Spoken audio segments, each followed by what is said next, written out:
এইবারই দিয়ে খেলা হবে, যদি আসুক দাগি মাগি, কোনো খাম নাই, কোনো কাম হবো না। কে এর দাগ কাটবো? ওর দাগ আমি ছড়া এলাম আমরা, কি বলেন? বক্স অফিস, বক্স অফিস, তারা কোনো ক্যাচাল করতে পারবে না।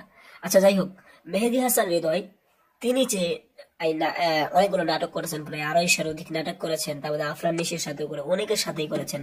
তারা একটাও শুভকামনা জানায়নি। অর্থাৎ তারা যদি শুভকামনা না জানায়, তাহলে আমরা কেন হলে গিয়ে টিকিট না পাওয়ার পর আমরা কেন দাগি দেখতে যাব? আমরা দাগি না দেখতে অন্য বরবাদের টিকিট কাইটা যদি 1 সপ্তাহ পরে পাই তাও দেখবো, কিন্তু দাগি দেখবো না, আমার অপিনিয়ন। কারণ তারা আমাদের নিয়ে নেগোনিয়ামি করবে, আবার আমাদের টাকা দিয়ে ব্যবসা করবে, আর আমাদের বসকে গালি দিবে, সেটা তো আমরা আর মেনে নিতে পারবো না। এই বিষয়টি আপনারা কমেন্টে লিখে যেতে পারেন।